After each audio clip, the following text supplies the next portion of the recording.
Hello, welcome back to another session by Digital Titans, and we would be talking about a concept called understanding keyword grouping.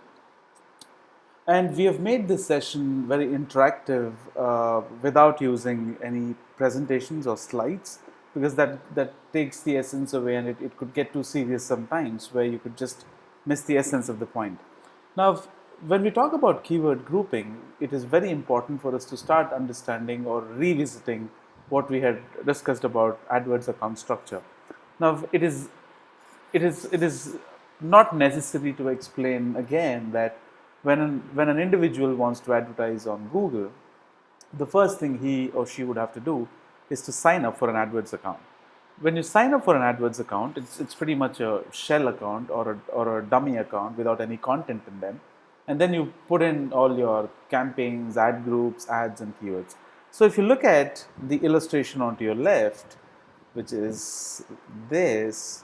Now I've made it as interactive as possible because that's how we understand things, right? Now if you look at this illustration here, now this would be talking about what the AdWords structure is, where you have something called as an account first, and this is where you create an account first.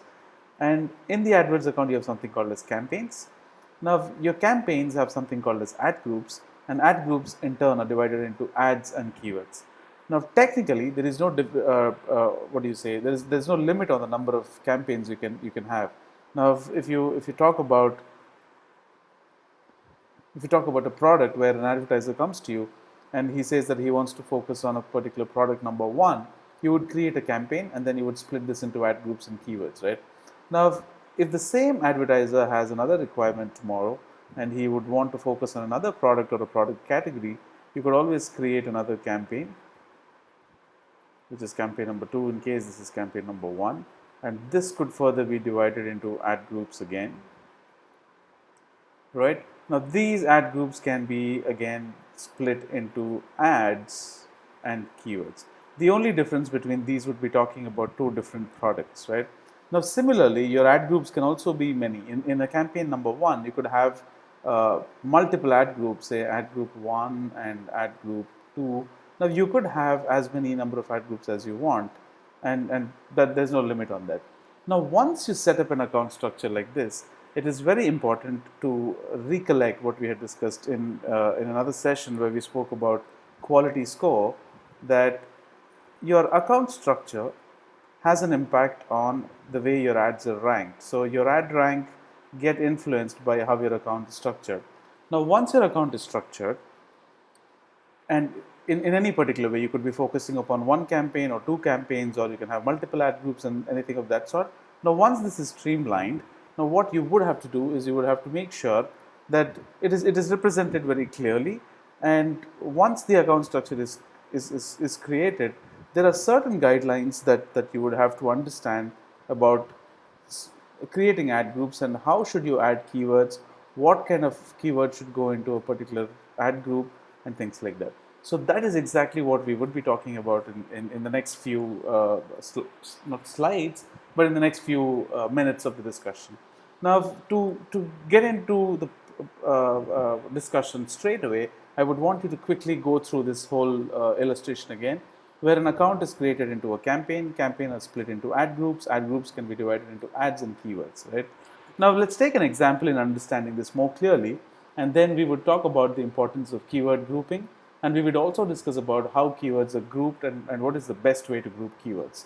And in the process, let's say we start talking about uh, let's take an example and then see how things would change, right? Now let's take another illustration and let's talk about creating another image, which is new. Don't save it. All right. So now let's take the example of something called as what do you think we should go ahead with? Let's say a company called Apple wants to advertise on Google AdWords.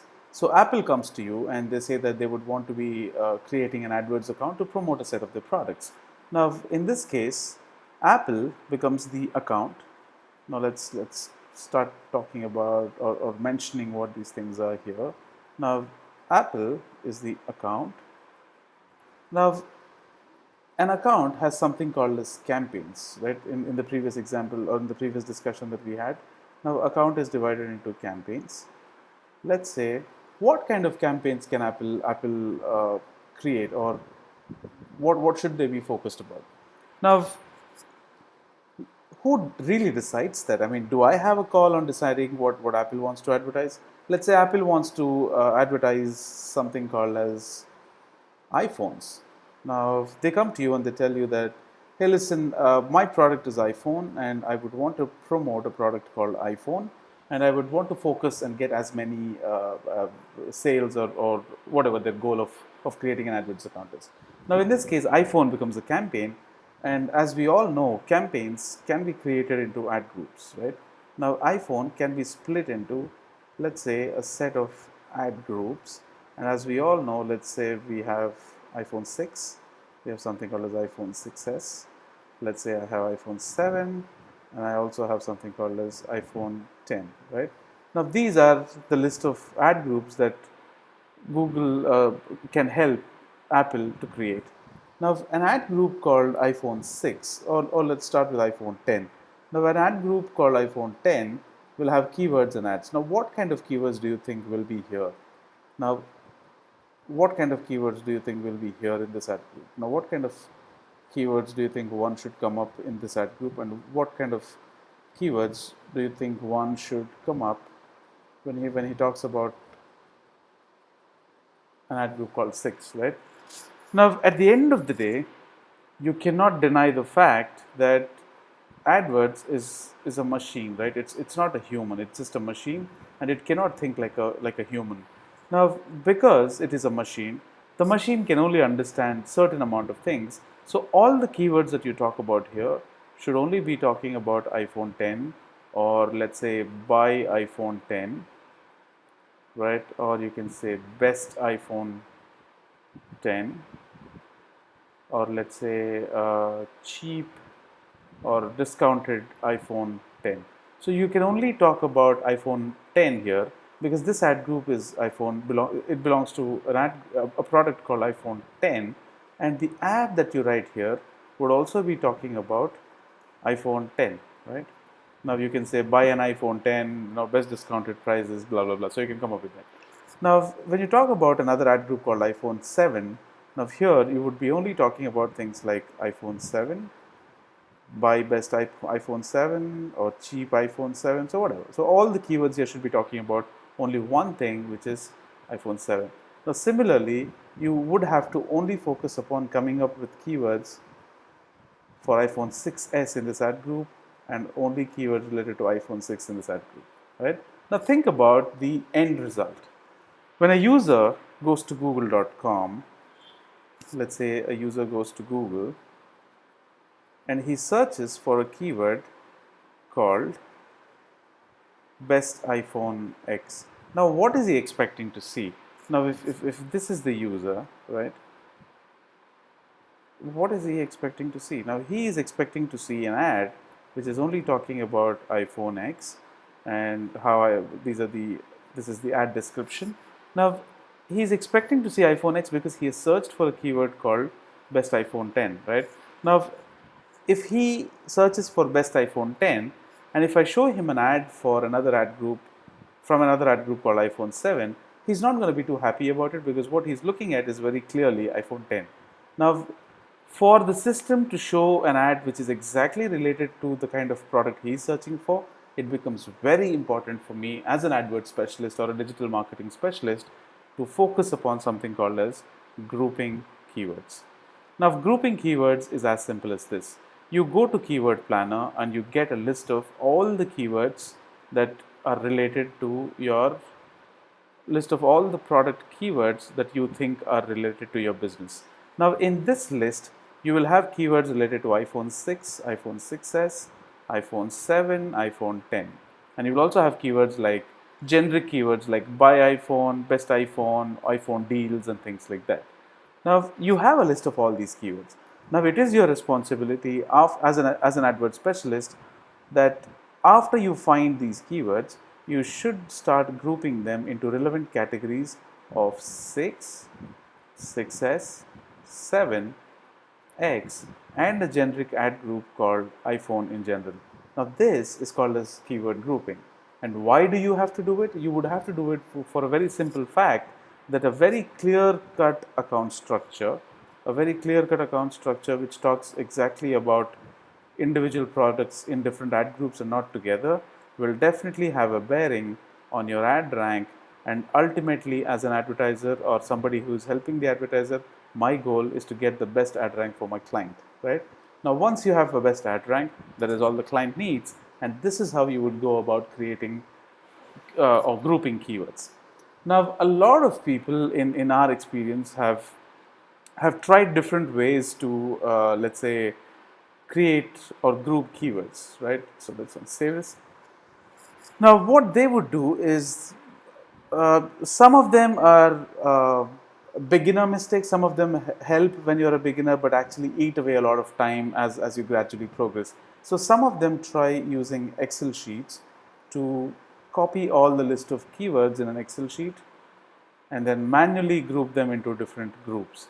Now this can be very easy, or this can seem very easy in the beginning, but if you have a list of, let's say, 2000 keywords, it is a lot of manual effort and it is a lot of difficulty trying to group them and to cope up with how you have not mixed up these keywords. Now this, in the long run, this can be okay as a beginner, but in the long run, this proves to be a very bad idea. Now, if you don't want to do it using the Excel sheet, is there any other way? How would you group keywords? Now, grouping keywords, we understood why keywords have to be grouped. Now, we need to understand how do I group keywords in the most efficient way? And the single most effective answer for that would be using a tool called AdWords Editor, which is a Google tool, which is built by Google to help all the advertisers to work effectively. And AdWords Editor is free. You could download it from, let's say, Google. You can just go to Google and search for Google AdWords Editor. And once you download it, it lets you work offline, which means you do not need an internet connection apart from importing and exporting a few changes. So you do not need internet, so you don't have to wait for the pages to load. It can help you work offline, and it is very, very quick. It helps you auto save things, which means you don't have to save things very frequently. And most of all, it makes bulk editing a cakewalk. Now you can edit anything at any point in time, any number of changes.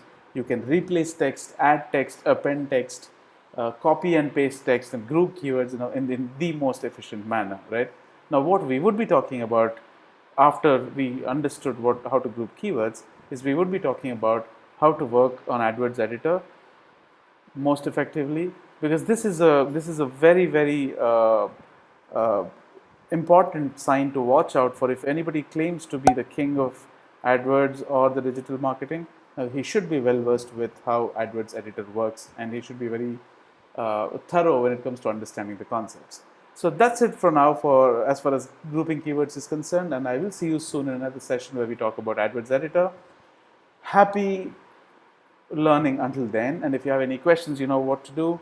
All you have to do is log on to our website, which is www.titans.digital, and please sign up for our newsletter, and we would be sharing a lot of interesting updates, and we all could stay connected, and we promise you not to spam with a lot of unwanted information. Thank you so much. Have a great day and see you soon. Thanks.